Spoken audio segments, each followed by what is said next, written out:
You've been on HGTV. You were told by the judges that you had no business being in home decor, but more than anything, you have proved them wrong. I just started it as a hobby, but not necessarily taking it seriously. It went viral and I started getting checks in the mail or from YouTube. I just have a passion for DIY and home decor, but more importantly, my goal was to lift and empower women or men to feel like they could do things that were hard. When I mess up and I'm crying or I'm bleeding from the project, I've left all of that in because it gives people permission to be human. And that's gonna only get more and more important with AI coming into play. Start right now, start before you're ready. You're never gonna be ready. You're gonna make mistakes and you can always fix it. You can learn from it.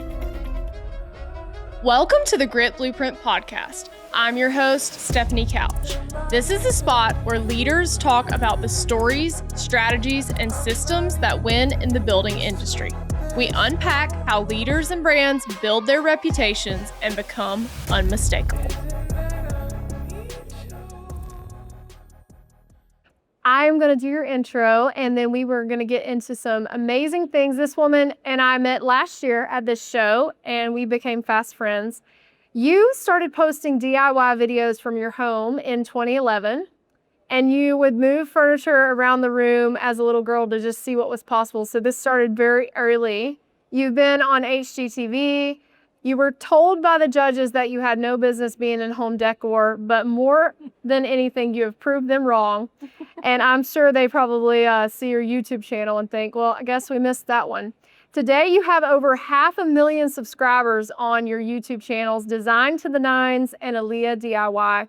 You build fireplaces from scratch, you do stonework, patios, carpentry, and now you have your own brand of power tools in a beautiful blue color with a leopard print handle, which is so cool. The name of that brand is Aleah. And you did that because you got asked by your YouTube followers to build a drill that they could use, and you did not want to make it pink and a Barbie toy that didn't actually work. So I love that. The Athena drill is patented, and you have lots of design patents on that. And you did it, like I said, because the market asked for it and filled the gap that was needed in the market, which I love. So welcome to the show, NataLee. Thank you. I want to talk about why you started this YouTube channel. So 2011 is pretty early. So for those of you who don't know, a lot of YouTubers that really are big now maybe started around that time, like 2009, I know is when Gary Vaynerchuk started, but you were early on the trend. So you were doing DIY projects, no audience, no team, no guarantee it was going to work. What made you start posting on YouTube? Well, honestly, I just started it as a hobby, just as a way to share some of the projects that I was doing around the home, but not necessarily taking it seriously as a career avenue or anything like that. Yeah. Looking back, hindsight being 2020, I wished I had taken it a whole lot more serious sooner. Yeah. So like I said, I was just sharing projects here and there. And about 2 years after I posted one really dumb video, it's like really awful. I've left it on my channel as kind of a reminder of where I started, but it went viral, and that's just simply because there was not competition. And I started getting checks in the mail or from YouTube for this really, really dumb video.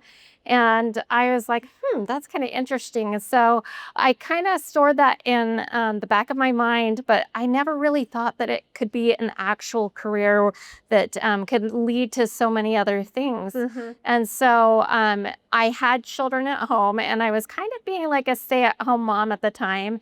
But then they went back to school, and I had some more time on my hands, and we lived kind of out in the boonies at the time. So I decided to go back and get my master's degree, and thinking that would be a good way to re-enter the traditional workforce. But there was something that just kept calling me to YouTube, and I just kept brushing it off because I was like, that's not a real thing. People don't do that as a career. And I was looking at the career opportunities and looking at the jobs out there. And I remember having a conversation with my husband at the time, and he's like, we really don't need the money. So if you could do anything you wanted that would make you happy, what would it be? Even if you only made like $1 from it. And I said, make videos on YouTube full time. And he's like, then do it. And so I went all in 2018. And then it just grew from there. And I never looked back. And during the pandemic, it really blew up. Everybody was home doing DIY and home decor. And that's when my channel really started to grow. And I gradually got better at what I do. And it's where it's at now. Okay, I have so many questions. So first question is, what was the very first project that you did? Like on that first video in 2011, what was the very first thing you were working on? Okay, so that wasn't actually the first video that went viral. Sure. That wasn't the first video. The first video I did, and I would not recommend this to anybody, was I painted my countertops. Oh. And I hated my countertops. And I'm like, well, I see these kits to paint your countertops.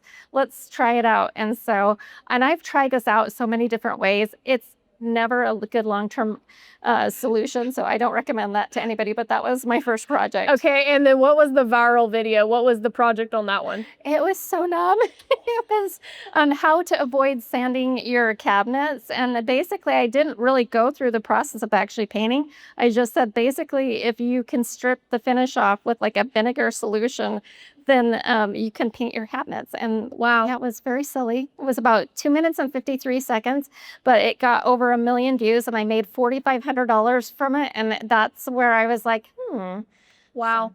That's so cool though that you kept going for, you said 2 years before you got the viral one. Yeah. You did this a long time. Yeah. So it took a lot of videos. I know creators like Mr. Beast, made like 400 videos before he had one go viral.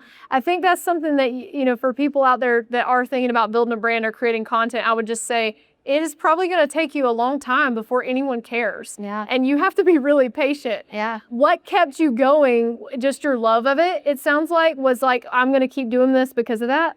It was. I just have a passion for DIY and home decor, but more importantly, my goal was to lift and empower women or men, anybody watching my videos, to feel like they could do things that were hard and challenge to them, to dig deep and really discover them. And so I really was thinking about the person I was making the video for, and that's what kept me going. I love that.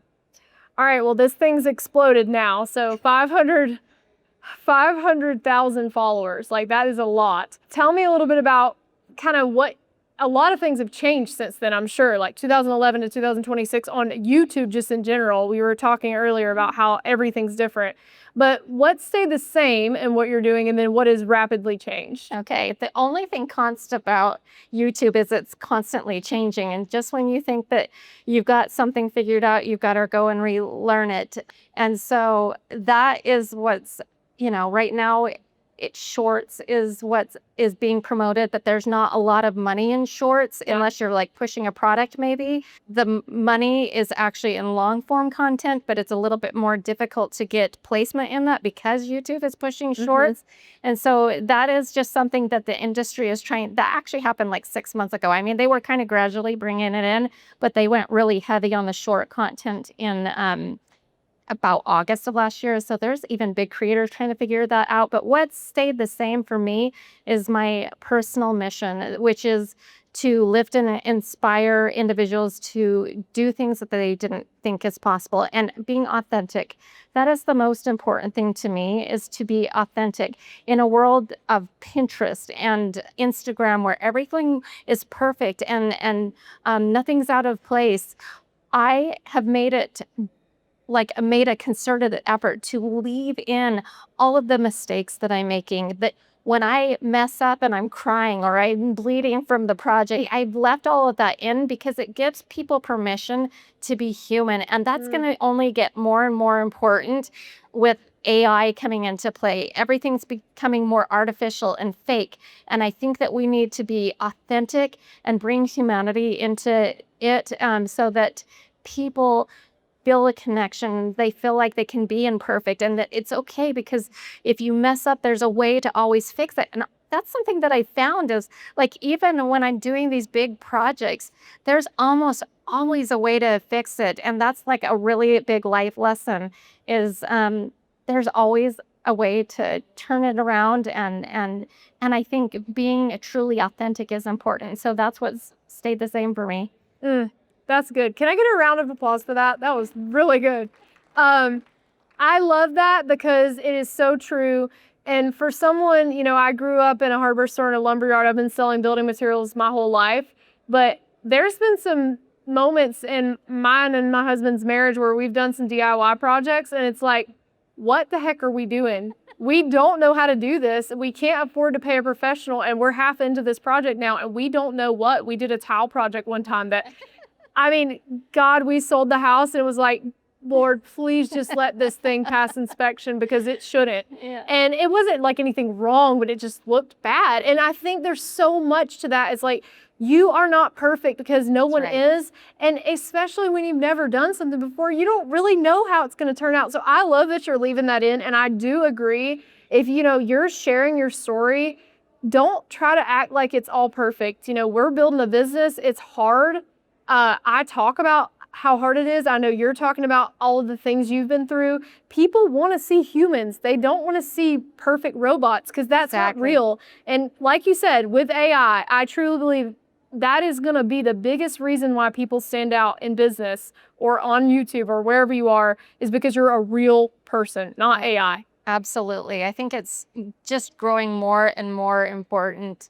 I've been doing DIY for like 20 years now, and I was recently building a fireplace build, and I went through this whole thing, got it all framed up, and then as I'm getting ready to drywall it, I noticed that it was off and askew, and I was so frustrated with this project at this point that I actually broke down in tears, and I left that in. Yeah. Because even though I'm considered maybe like an experienced DIYer, I still make mistakes, and that's okay.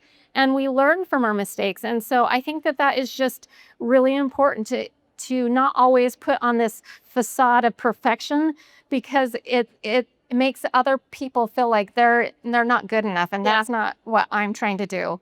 I love that mission. Well, you took your mission pretty seriously, because at some point you decided you're not just going to be a DIYer, but you're going to make products to fix a problem that your audience was asking for. So tell me about the moment you crossed that line between, hey, we wish we had a thing, and you said, hey, I'm going to make that thing. And what's that been like? Because I know making a product is a whole nother ballgame. So tell me about it. I was probably a little naive going into it, but in doing my content creation, I really wanted to understand the pain points of my audience and really try to serve them better, because I am doing this literally for them. And I wanted to empower people to get over the fear of using power tools. It can be intimidating to some people. They find it scary.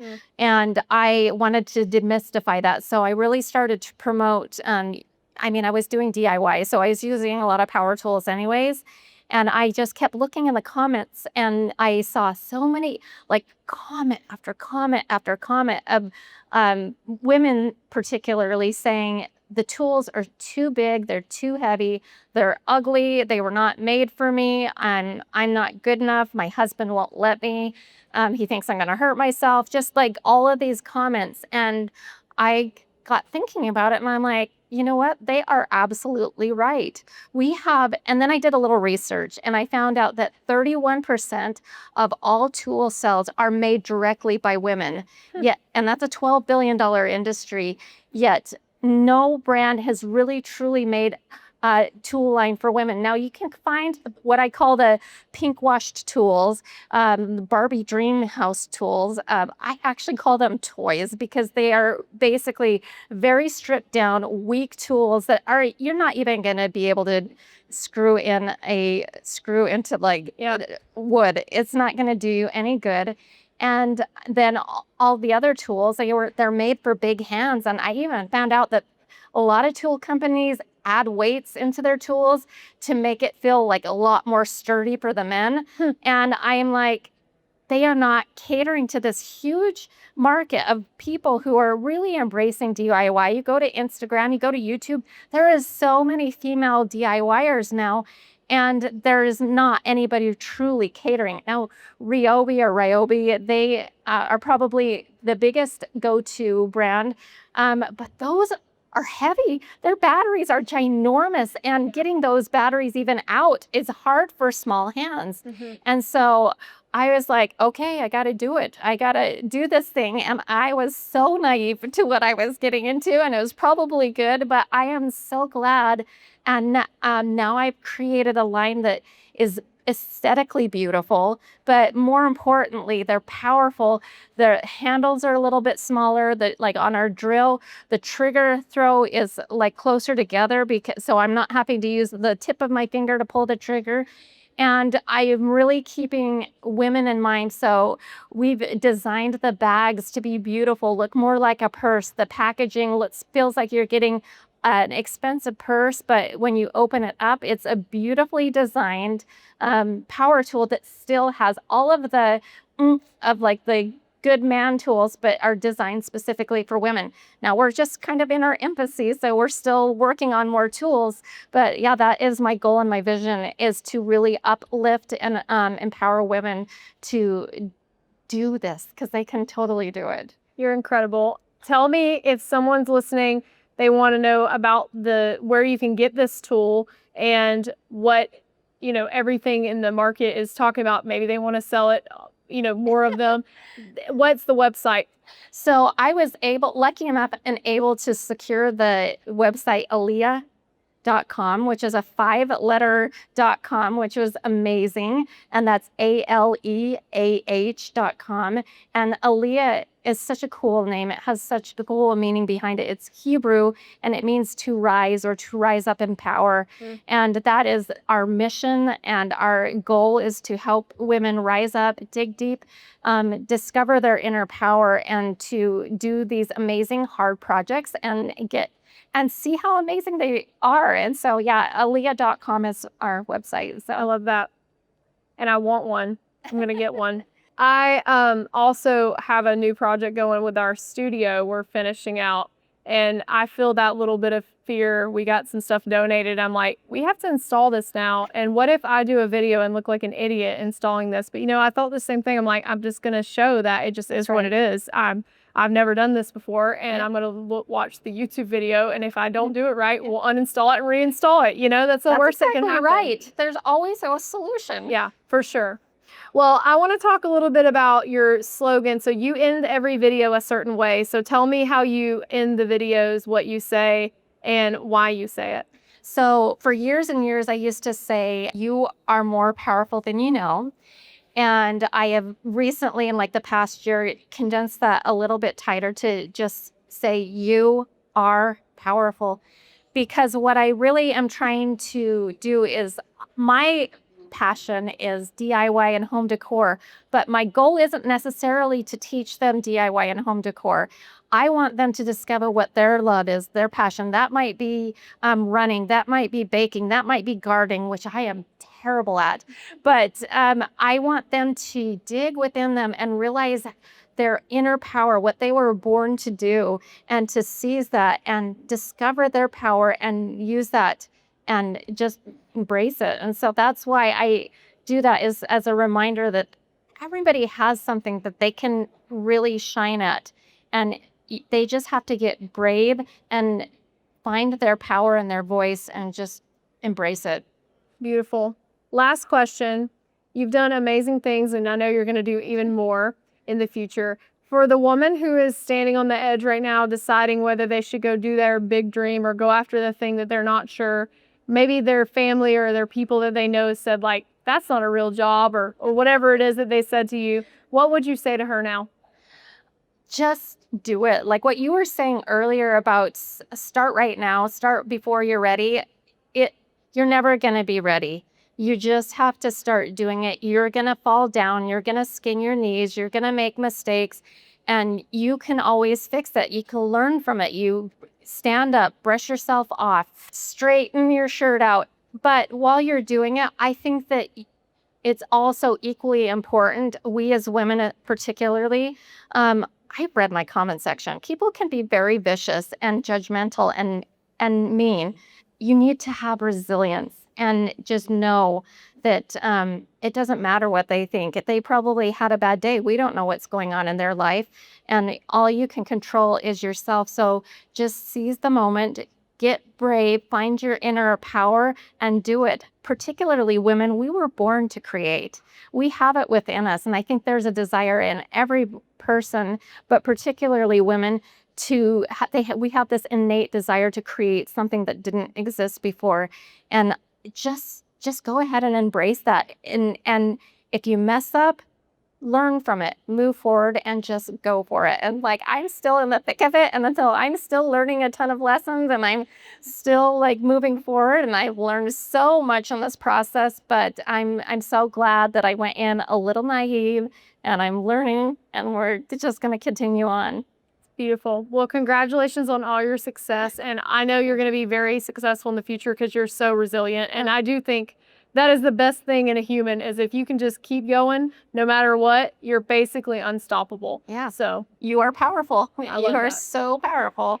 Well, thank you so much, NataLee. Y'all give her a round of applause. Thank you. And follow her on all the platforms, but Design to the Nines and Aleah DIY is her channels.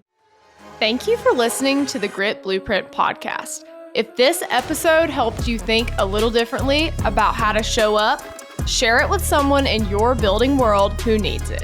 If you're ready to turn visibility into growth, then head to gritblueprint.com to learn more and book a call to talk to us about your growth strategy. Until next time, stay unmistakable.